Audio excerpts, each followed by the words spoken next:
நேரம் 12:45. இலங்கை ஒலிபரப்பு கூட்டுத்தாபனம்.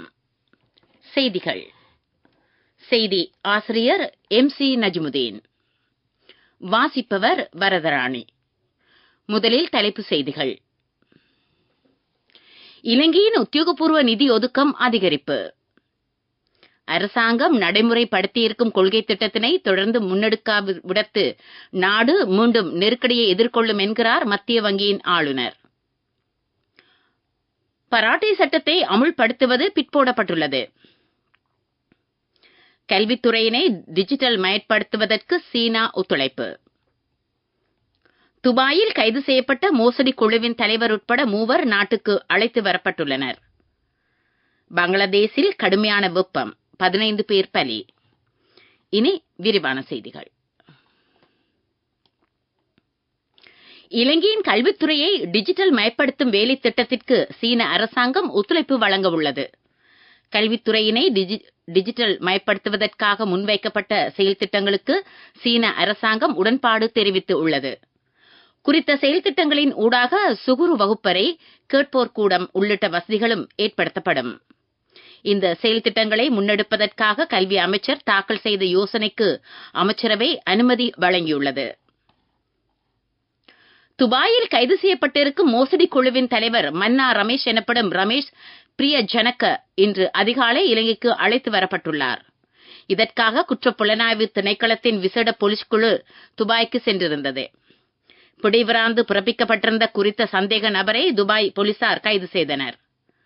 அவிசாவளை பிரதேசத்தை அடிப்படையாக கொண்டு கொலை, போதைப்பொருள் வர்த்தகம், கப்பம் பெறல் உள்ளிட்ட பல குற்றச்சாட்டுகள் அவருக்கு எதிராக சுமத்தப்பட்டுள்ளன. துபாயில் அவருடன் கைது செய்யப்பட்ட அடியாட்கள் 3 இலங்கைக்கு அழைத்து வரப்பட்டுள்ளனர்.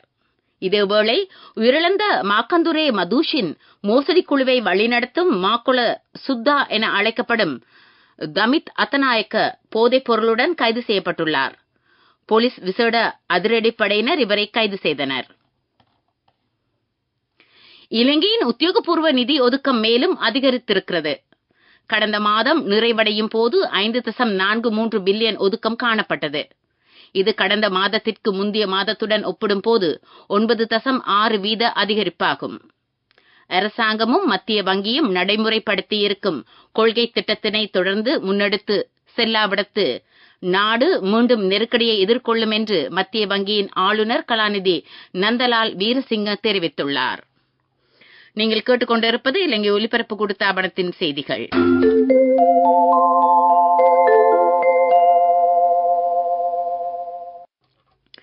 செய்திகள் தொடர்கின்றன. ஆய்வுகளுக்கான சர்வதேச மத்திய நிலையம் முன்னெடுத்திருக்கும் யாழ்ப்பாணம் கல்வி நிகழ்ச்சி திட்டத்தின் 2வது அமர்வு எதிர்வரும் சனி மற்றும் ஞாயிற்றுக்கிழமைகளில் நடைபெறவுள்ளன. யாழ்ப்பாணம் பொது நூலகத்திற்கு முற்பகல் 9 மணியிலிருந்து பிற்பகல் 5 மணி வரை இது இடம்பெறும். வடமாகாணத்தை சேர்ந்த மாணவர்கள் வெளிநாடுகளில் உயர்கல்வி வாய்ப்பினை பெறுவது பற்றிய தெளிவு இதன்போது வழங்கப்படும். ஆஸ்திரேலியா, நியூசிலாந்து, பிரித்தானியா, கனடா, நெதர்லாந்து, ஜெர்மன், மால்டா ஆகிய நாடுகளை கல்விச் செயற்பாடுகள் பற்றி இங்கு விளக்கமளிக்கப்படும். இந்த சேவை இலவசமாக முன்னெடுக்கப்படும். பராட்டை சட்டத்தை அமுல்படுத்துவது இந்த வருடம் டிசம்பர் மாதம் 31ஆம் தேதி வரை தற்காலிகமாக இடைநிறுத்தப்படுவதாக அமைச்சர் கலாநிதி விஜயதாச ராஜபக்ஷ தெரிவித்தார். இன்றைய பாராளுமன்ற விவாதத்தின் போதே அமைச்சர் இந்த விடயத்தை கூறினார். உயிர்த்த ஞாயிறு தாக்குதல், கோவிட் பெருந்தொற்று மற்றும் பொருளாதார வீழ்ச்சிக்கு மத்தியில் சிறு மற்றும் மத்தியதர தொழிலாளர்கள் நெருக்கடிகளை எதிர்கொண்டுள்ளார்கள். இவர்களின் நலனை அடிப்படையாக கொண்டு பராட்டை சட்டத்தை தற்காலிகமாக இடைநிறுத்தியதை வரவேற்பதாக எதிர்க்கட்சித் தலைவர் சஜித் பிரேமதாச தெரிவித்தார். தாதியர் சேவைக்கு மேலும் 3000 பேரை இணைத்துக் கொள்வதற்கான நேர்முக பரீட்சை நடத்தப்பட்டிருப்பதாக அமைச்சர் டாக்டர் ரமேஷ் பத்திரன தெரிவித்தார். இன்றைய பாராளுமன்ற அமர்வின் போதே இந்த விடயத்தை அவர் கூறினார். இலங்கை மின்சார சபையை வினைத்திறனாக முன்னெடுப்பதற்கான மறுசீரமைப்பு அறிமுகப்படுத்தப்படும் என்று அமைச்சர் கஞ்சர விஜயசேகர கூறினார். உமா ஓய செயல் திட்டத்தின் ஊடாக கிடைக்கும் பயனை நுகர்வோருக்கு வழங்குவதற்கு நடவடிக்கை மேற்கொள்ளப்படும் என்றும் அவர் மேலும் கூறினார்.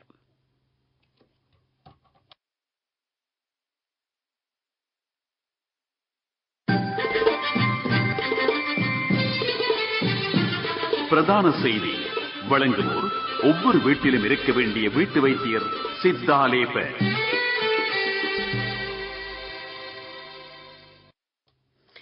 வெளிநாட்டவர்கள் இலங்கைக்கு வருகை தரும் போது ஒருவருக்கு 30 தினங்களாக விசாவுக்காக அறவிடப்படும் $50 கட்டணத்தை அவ்வாறே பேணுவதற்கு அமைச்சரவை அனுமதி வழங்கியுள்ளது.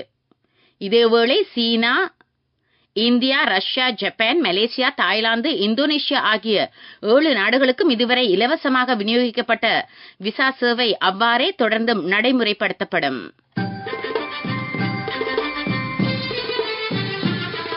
பிரதான செய்தி வழங்கியோர் ஒவ்வொரு வீட்டிலும் இருக்க வேண்டிய வீட்டு வைத்தியர் சித்தாலேப. உங்கள் கவனத்திற்கு கண்டி மாவட்டத்தில் அடுத்த மாதத்தில் டெங்கு நோயாளர்களின் எண்ணிக்கை அதிகரிக்கலாம் என்று சுகாதார பிரிவு எச்சரிக்கை விடுத்திருக்கிறது. மாவட்டத்தில் இந்த வருடத்தின் இதுவரையான காலப்பகுதியில் 9 டெங்கு நோயாளர்கள் உயிரிழந்துள்ளார்கள். இதேவேளை மே, ஜூன் மாதங்களில் டெங்கு தொற்று அதிகரிக்கும் என்று அச்சம் வெளியிடப்பட்டுள்ளது. இந்த அபாய நிலையிலிருந்து பாதுகாப்பு பெறுவதற்கு சுற்றுப்புறச் சூழலை சுத்தமாக வைத்திருக்குமாறு வேண்டுகோள் விடுக்கப்பட்டுள்ளது. உலகச் செய்திகள்.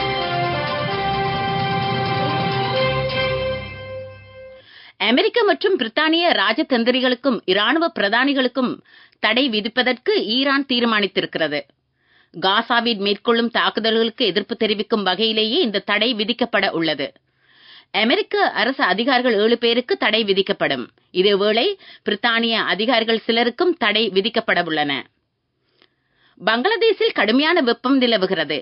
மிகுந்த உஷ்ணத்தினால் கடந்த 2 வாரங்களில் 15 பேர் உயிரிழந்துள்ளார்கள். மகுரா மாவட்டத்திலேயே அதிக அளவானோர் மரணமாகி உள்ளனர்.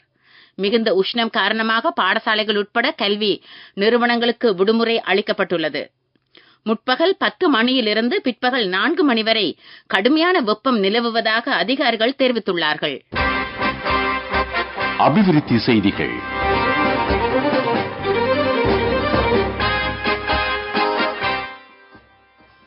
மன்னார் பொது வைத்தியசாலையின் அபிவிருத்திக்கு இந்திய அரசாங்கம் நிதி உதவி வழங்க உள்ளது. இதன்படி 600 மில்லியன் ரூபாய் ஒதுக்கப்படும். இலங்கையில் உள்ள இந்திய உயர் ஸ்தானிகர் ஆலயத்தின் ஊடாக முன்வைக்கப்பட்ட கோரிக்கைக்கு அமைய நிதி உதவிக்கான அனுமதி கிடைத்திருக்கிறது. விபத்து மற்றும் அவசர சிகிச்சை பிரிவு கட்டண நிர்மாணத்திற்கும் மருத்துவ உபகரணங்களை கொள்வனவு செய்வதற்கும் இந்த நிதி பயன்படுத்தப்படும். விளையாட்டுச் செய்திகள்.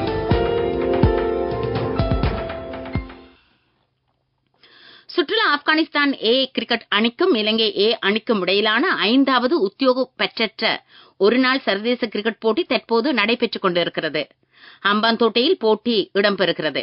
முதலில் துடுப்படுத்தாடும் இலங்கை ஏ அணி சற்று முன்னர் வரை 37 ஓவர்களில் 6 விக்கெட்டுகளை இழந்து 170 ஓட்டங்களை பெற்றிருந்தது. துடிப்பான யூத்திற்கு லைஃபில் சேஞ்சுக்கு சரியாக செட் ஆகும். கண்கள் மூடி கண்ட கனவுகள் நிறைவேற யூத்திற்கு செட் ஆகும் ஃப்ரெண்ட்ஷிப் இதுதானே. NSBI இத்துரு வித்துரு அக்கவுண்ட் ட்ரீம் நிறைவேற சரியான பிளான். வர்த்தக செய்தி அனுசரணை.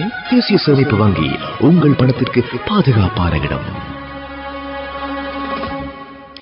வீடமைப்பு மற்றும் நிர்மாணத்துறை சம்பந்தமான சர்வதேச கண்காட்சி எதிர்வரும் 10ஆம் தேதி ஆரம்பமாக உள்ளது. பண்டாரநாயக்க ஞாபகார்த்த சர்வதேச மாநாட்டு மண்டபத்தில் எதிர்வரும் 12ஆம் தேதி வரை கண்காட்சி நடைபெறும். காட்சி கூடங்கள் முற்பகல் 10 மணியிலிருந்து இரவு 8 மணி வரை திறந்திருக்கும். வர்த்தக செய்தி அனுசரணை. தேசிய சேமிப்பு வங்கி உங்கள் பணத்திற்கு பாதுகாப்பான இடம். துடிப்பான யூத்திற்கு லைஃபில் சேஞ்சுக்கு சரியாக செட் ஆகும். கண்கள் மூடி கண்ட கனவுகள் நிறைவேற யூத்திற்கு செட் ஆகும் ஃப்ரெண்ட்ஷிப் இதுதானே. NSBI இத்துரு வித்துரு அக்கவுண்ட் ட்ரீம் நிறைவேற சரியான பிளான். அம்பலாந்தோட்ட நெல் ஆராய்ச்சி நிர்வாகம் புதிய நெல் இனம் ஒன்றை அறிமுகப்படுத்தியுள்ளது. இதற்கு AT29 என பெயரிடப்பட்டுள்ளது. இது சம்பா நெல் இனத்தை சேர்ந்ததாகும். அறுவடை காலம் 3 மாதங்கள் ஆகும். பொருளாதார செய்திகள். காலநிலை அறிக்கை.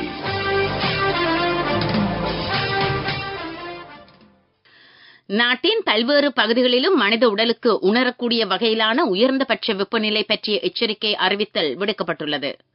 வடக்கு, வடமத்திய, வடமேல் மாகாணங்களிலும் மொனராகலை மாவட்டத்திலும் வெப்பம் 46 பாகை செல்சியஸில் இருந்து 52 பாகை செல்சியஸ் வரை அதிகரிக்கலாம் என வளிமண்டலவியல் திணைக்களம் எதிர்வு கூறியுள்ளது.